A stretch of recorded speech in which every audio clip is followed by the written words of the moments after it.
ตัวแทนคนเชียงใหม่ยื่นหนังสือถึงอนุทินทวงถามแผนแก้ฝุ่นพิษเชียงใหม่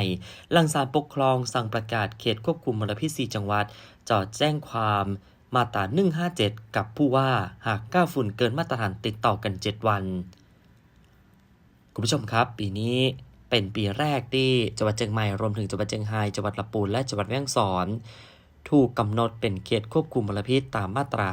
59แห่งพระราชบัญญัติส่งเสริมและรักษาคุณภาพสิ่งแวดล้อมแห่งชาติในช่วงของเดือนกุมภาพันธ์ถึงเดือนพฤษภาคมของทุกปี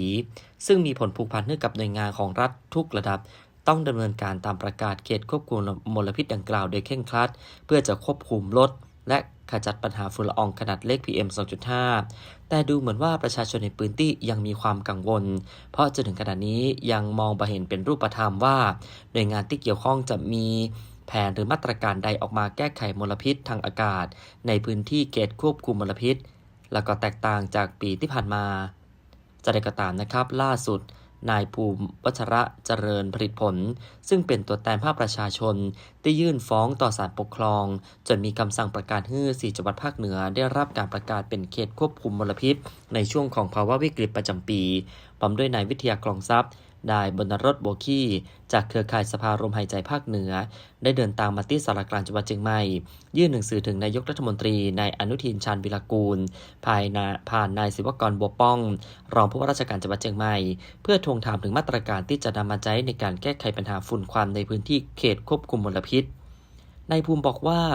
ตอนนี้เข้าสู่ฤดูฝุ่นแล้วค่า PM 2.5 ขยับสูงขึ้นแล้วแต่ตัวเก่าเองในฐานะประชาชนและผู้ฟ้องคดีต่อศาลปกครองยังบอกว่าภาครัฐที่เกี่ยวข้องมีแผนมาตรการหรืองบประมาณในการป้องกันปัญหามลพิษฝุ่นควันจะใดจึงตัดสินใจมาทวงถามหลังจากเข้าสู่ช่วงกำหนดเขตควบคุมมลพิษตั้งแต่วันที่1กุมภาพันธ์เป็นต้นไปจะติดตามสถานการณ์หากค่าฝุ่น PM 2.5 เกินมาตรฐานติดต่อกัน7วันตัวเก่าจะเข้าแจ้งความดำเนินคดีอาญา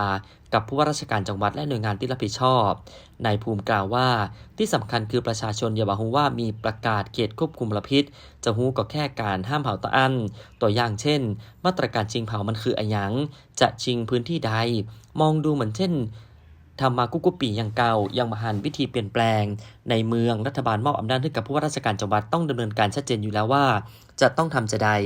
ส่วนจังหวัดอื่นๆที่ยังไม่มีประกาศเขตควบคุมมลพิษจะต้องดำเนินการยื่นฟ้องต่อไปเพราะมีผลความหวังให้ฝุ่นลดลง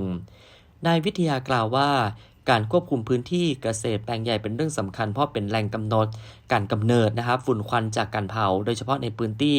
ป่าเหนือเขื่อนภูมิพลอำเภอฮอดและอำเภออมก๋อยรวมทั้งอำเภอแม่เสรียงจังหวัดแม่ฮ่องสอนเกือบทั้งหมดเป็นพื้นที่ป่าอนุรักษ์และป่าสงวนแห่งชาติซึ่งกระแสลมตะวันตกจะหอบ